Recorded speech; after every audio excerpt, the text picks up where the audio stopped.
Bonjour Émilie Lebrun. Bonjour. Vous venez de publier votre premier ouvrage qui s'intitule La fille qui donnait à boire à son poisson.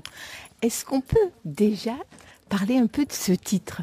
Alors La fille qui donnait à boire à son poisson, c'est un titre qui est venu lorsque je donnais justement à boire à mon poisson. J'étais en train de verser un verre d'eau dans son bocal et moi qui n'avais pas écrit depuis 10 ans, je me suis dit je vais bientôt réécrire et j'appellerai ce livre La fille qui donnait à boire à son poisson.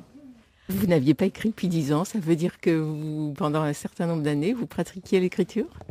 Oui, jusqu'à mes 15 ans, j'avais écrit beaucoup de chansons, de poèmes et tout s'est arrêté quand j'ai rencontré mon mari. Donc j'ai arrêté d'écrire pendant 10 ans. Et suite à son décès, j'ai décidé de partir faire un voyage au bout du monde avec mon fils. Et l'écriture est revenue frapper à la porte. Et puis, vous parlez de voyage. Alors, qu'est-ce qui amène ce voyage ?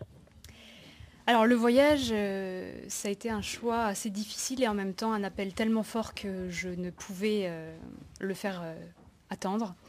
J'ai continué pendant 2 ans à travailler puisque j'adorais mon travail. Sauf que je me suis rendu compte que je ne vivais plus, je survivais.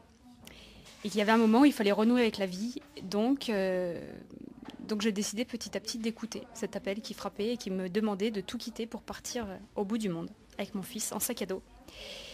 Et même si ça a été difficile parce que on a des croyances et des mémoires qui nous limitent, notamment pour moi le fait que quand on a un travail, on ne le quitte pas comme ça du jour au lendemain, parce qu'on s'occupe d'un enfant tout seul et qu'on a la chance d'avoir un travail. Mais petit à petit, je sentais qu'il fallait de toute façon que je change ma vie. Donc j'ai quitté mon emploi, j'ai déménagé et je suis partie au bout du monde. Alors, changer sa vie, est-ce que c'est faire une coupure ? Alors changer sa vie, c'est pour moi renouer avec qui nous sommes vraiment, la voir différemment. Ça peut passer par exemple, moi je suis devenue coach de vie, donc c'est une façon aussi de voir sa vie d'un autre angle. Moi ça a été une vraie coupure parce que j'avais besoin de savoir qui j'étais, de savoir pourquoi clairement je devais vivre, parce que j'avais un enfant mais que j'avais besoin d'une autre raison qui m'appartiennent à moi et j'ai décidé vraiment de la mettre en pause, ma vie, pour savoir comment j'allais pouvoir la redémarrer différemment. Puisque quand on perd sa moitié, on a l'impression que tout s'écroule et qu'on a 2 solutions. Soit on se tue, soit on cherche à renouer avec la vie d'une façon qui est totalement différente pour éviter d'être en dépression, d'être sous médicaments, voilà. Donc on cherche à se sauver. À se sauver. Ce premier travail, vous l'avez oublié ou vous l'avez gommé ? Jamais. Je pense qu'on ne peut jamais gommer qui on était et ce qu'on a fait. Ça fait la personne qu'on est aujourd'hui. Moi, j'adorais mon travail. J'étais responsable régionale. Je m'occupais d'une équipe de 150 personnes qui vendaient des cosmétiques. Vraiment, je m'éclatais dans mon travail. Sauf que voilà, la vie personnelle fait que on peut s'éteindre, on peut ternir un peu qui on est. Donc ça a été un choix très difficile de le quitter. Et aujourd'hui, ça m'a permis de me rendre compte que dans ce travail, ce que j'aimais, c'était révéler les autres. C'était apporter dans mes formations des notions de développement personnel. Et ça me permet du coup de devenir révélatrice de talents et de capacités.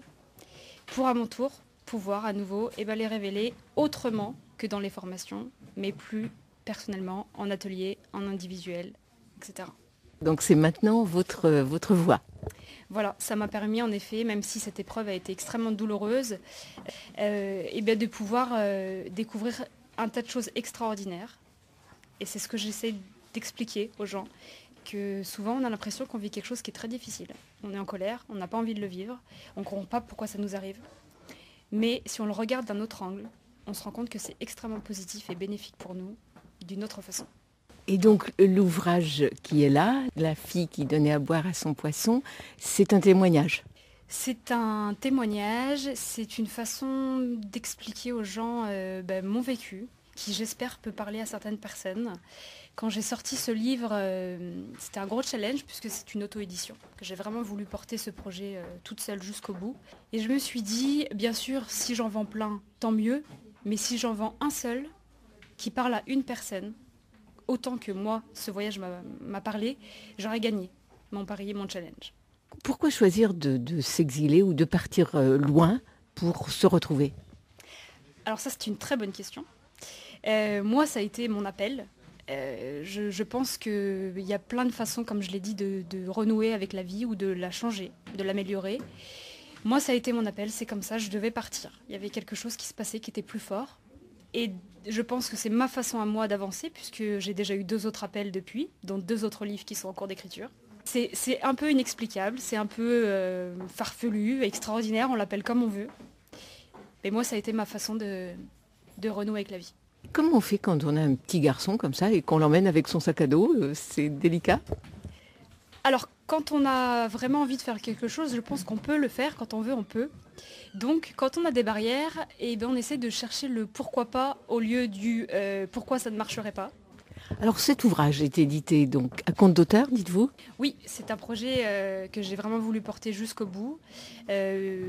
Aussi pour me rendre compte du monde de l'édition.